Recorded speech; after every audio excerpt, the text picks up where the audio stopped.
Parshas Shmini, we're ready to get started. The inyan of Nadav Avihu in the 21st century, the photographer can leave while it's the inyan of Nadav Avihu in this week's Parsha is very, very shver inyan, very tough thing to understand. We know Chazal say in Vayikra Rabbah, Chazal say in the Medrash that Nadav Avihu in certain ways were even greater than Moshe and Aaron. In other words, we know how great Moshe Rabbeinu and Aaron HaKohen were. The Medrash says that in certain ways Nadav and Avihu were even greater than Moshe and Aaron. So it's tough to understand when we see what happened to Nadav Avihu in the Parsha, that they brought the Torah, Eish Zara, and then they were killed. The whole thing is a little bit tough to understand. So there must be something. There must be a way to understand it, and once we understand it, there must be something that we can learn from it. Because that's the Nesiv Shalom's Mahalach in the Torah, is that the Torah is never a storybook. The Torah, every single word in the Torah, and everything that happens in the Torah is teaching us something. So Nesiv Shalom says that the Pashat words in the Pasuk that tell us what happened to Nadav Avihu are Vayakrivu lefnei Hashem eish zara asher lo yitziva isa. That's what they did. That's what happened. They brought an eish zara which they weren't commanded to bring. That's what it says. The Medrash, though, continues and brings other Mamorei Chazal. And it doesn't just bring one Mamorei Chazal. It brings a few different Mamorei Chazal. One Mamorei Chazal says that they were Shesuyei Yayin, and they weren't supposed to be there, so they were punished. Another Mandi Amar says that they were Mechusa Begadim, that they didn't have, right, they were Mechusa Begadim. If they were Mechusa Begadim, then also they were Mechuyev, then also they got a punishment. Another Mandi Amar in the Medrash says that they went in Bali Rechitzas Yadayim V'Raglayim, also a punishable offense.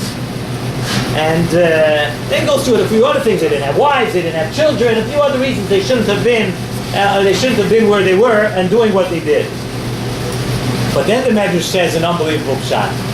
The Medrash says that one of the things that they would do, one of the things Nadav and Avihu would do, is they would walk behind Moshe and Aaron, and they would say the following: Mosai beis zekenim halalu mesim va'ani va'ata naniges hadar.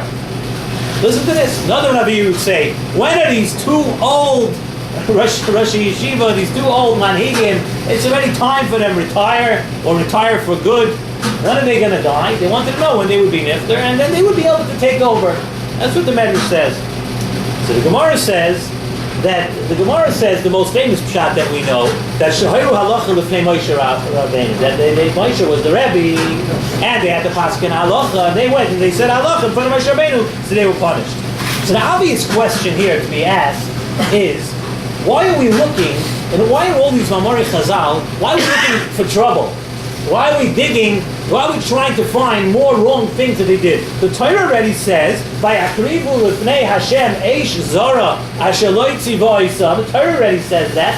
Why are we looking? Why are we digging up things over here, trying to find another thing that they did? Maybe they got punished for this, for that. The Torah tells us why they get punished. Why are we looking away from the obvious and try to find other things? So really, the Mefarshim say over here that there was actually a mitzvah. In other words, the mitzvah, the bringing the Torah was actually a mitzvah for a hedyot to bring also. There was a mitzvah for a hedyot to bring. So the Mefarshim, a few Mefarshim answer over here that being that really a hedyot was allowed to bring it, so therefore, but they were allowed to do it. So once they were allowed to do it, then it's open season. Then everybody, then we don't know exactly why this parsha in the Torah happened. We don't know why it happened. So since the hedyot was supposed to bring it, so they each Mandi Amar now in the Medrash finds another reason why Nadav and Avihu were punished. In other words, okay, but that is answered right away. So they ask, they were allowed to do it, then of course, what's the whole kasha? What's the shaila vayakrivu b'nei Hashem? No. So the answer to that is that when is a hedyot allowed to bring it? When is a hedyot allowed to go do it? A hedyot is only allowed to go do it if the eish already came down on Hashemayim, then a hedyot could go and do it. But if the eish didn't come down yet from Shemayim, then you can't be the first one and go in and try to make things happen. Once the eish comes down on Shemayim, then you can do it. So therefore, the Torah says eish zara. It was called an eish zara because they had no right to go in and be makrovit before the Eish actually came down for those who were supposed to be there before. So the truth of the matter is, if once we say that it was, so now let's just assume for a minute that it was an Eish Zara. What is Pshat and all the other reasons that the Medrash brings down? In other words, from the Psukim it's mashma that it was only an Eish Zara. Okay, so we asked questions, we gave answers, but what is Pshat and all the other ones? And how do we understand, especially, how do we understand the end of the Medrash where it says that Nadav and Avihu, the great tzaddikim, were going around saying, Mosa Yamusu Zakenim Halalu. When are these old people going to die? Something doesn't sound right. Something doesn't jive over here. Something doesn't fit into the story, into what we want to say here. So really, Dr. Nesiv Shalom, that there's a very, very important lesson to be learned here. And this is a lesson that the Nesiv Shalom mentions many, many times. He says like this: there's a certain inyan. We know that all the mitzvahs of the Torah we've mentioned many times on Thursday night. We've mentioned many times in the Friday night share. We mentioned in the Shabbos Nesiv Shalom share also. For those of you that are there, the Nesiv Shalom said that every single mitzvah in the Torah is for one reason.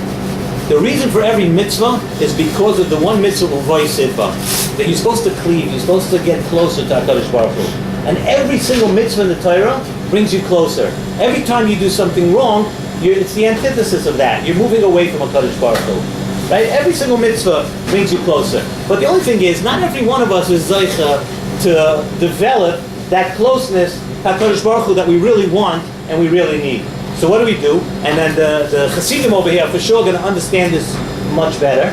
What we do is that we attach ourselves to the Talmidei Chachamim. A person gets a Rebbe, a person has a Rebbe, a person has a Talmid Chacham, a teacher, somebody that person is close to HaKadosh Baruch Hu. Seidach Hanami, right now, I don't have the wherewithal, and I don't have in me to get as close to HaKadosh Baruch Hu as I want, but what I could do is I can get close to my Rebbe, and through that Rebbe has a siyata d'shmaya. That Rebbe has the koyach of being a mashpia. He has the koyach, so I'm going to be now a makabel from a mashpia, and therefore I'm close. If I sit, but I'm close to HaKadosh Baruch Hu. But there's one very important thing that you have to know. Sometimes a person will outgrow his Rebbe. He'll steig aus his Rebbe. He'll become bigger than his Rebbe. A person has to know that doesn't give you the right to jump over the Rebbe. That doesn't Rebbe. He's your Rebbe, and you learn from him. Even you still have to be machniya yourself to your Rebbe, even if you think, and many times you're wrong, but even if you think that you know more and you're greater and you're better, you can't jump over your Rebbe. So now let's go back to Nadav Avihu. Nadav Avihu could have been great enough that they were on the level of Moshe and Aaron, like the Medrash says. We know that they could have been that big. But what they were missing, though, they were missing that point that they still have a chiyuv to be machniya themselves to the leader.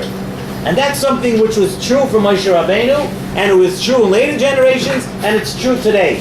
That aside from clinging to a Rebbe, aside from getting a Rebbe, aside from having a Rebbe, a person has to know that no matter how much he steigt, no matter how great you think you become, you have a separate chiyuv of being machniya yourself to the Rebbe, no matter what happened. And that's what Nadav and Avihu did.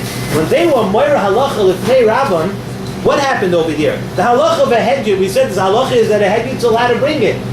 And had they gone to Moshe Rabbeinu, and had they gone and asked Moshe Rabbeinu the Shaila, could we go in and bring it? You know what Moshe Rabbeinu, chances are, Moshe Rabbeinu would have said, yes, the halacha is you can go and do it. So why did they get punished? They got punished because they didn't ask Moshe Rabbeinu. If you take a look, remember we mentioned in the last few parshas of the Chumash Shemois, how many times does it say, Ka'asher tziva Hashem es Moshe? Each thing, Ka'asher tziva Hashem es Moshe. That HaKadosh Baruch Hu commanded Moshe. In other words, nothing was done without the consent and approval of Moshe Rabbeinu. And maybe that's why the pasuk uses the lashon over here, the same lashon, Asher Loi Tziva. They skipped over that commandment of Kasher Tziva Hashem es Moshe. They did it on their own, You do it without asking your Rebbe. That's the problem. And that's why it's an Eish Zara. Ashaloi Tzivoisam. They didn't ask Moshe Rabbeinu. And that's a lesson that we learn out of this week's Parsha. It's the Nesiva Shalom says that not only does a person have to have a Rebbe to be Shoel Eitzah, not only do you have to have somebody that you ask your shilas to, not only do you have to have a Rebbe that you don't move without him, he said having one, Dr. Nesiva Shalom, and I trust him, because you look at what he said. Nesiva Shalom says that when you have a Rebbe, or when you have a Rebbe, it brings you a shmira, beruchnius ubagashmius. You have a special shmira. There's something watching over to you. In other words, you're connected to HaKadosh Baruch Hu in a way, through this Rebbe, you're connected in a way that you have a special shmira. And what happened over here? Nadav Avihu skipped over that step. They didn't go to their Rebbe. They lost their shmira. They lost the shmira of Beruchnius, and they lost the shmira of Pagashmius, and they were killed. You see right away. Until now, they had a shmira. But once they established that Mosai Yomus, and you know what, Moshe Rabbeinu, we don't have to ask him. We're going to do it on our own. We're going to do it without a Rebbe. We're going to do it because we think that we're so big. We are the authority now. Once they skipped that over, they lost their shmira Baruchnius of Agashmius. And that is the milah of being the kusha to a Rebbe. And what happens when you sever that tie, you're really in a sakana. You put yourself in a makom sakana when you sever that tie. And that's the lesson. And that's an important lesson that we take out of this week's parsha. That when it all comes together, in order for you to do exactly what the Torah wants, all the mitzvahs, uvay sidbak, a person has to realize you can't do it on your own. No matter how great you think you are, you can't do it on your own. You have to attach yourself to a Rebbe, you ask him, you ask before you do, and the most important thing is that you're machniah yourself to the Rebbe. And that's the lesson we learned from Nadav Avihu. Unfortunately, they missed that lesson. They skipped that, and Nadav Avihu didn't survive the chance to go on. That's something we all have to think about when we learn this week's parsha.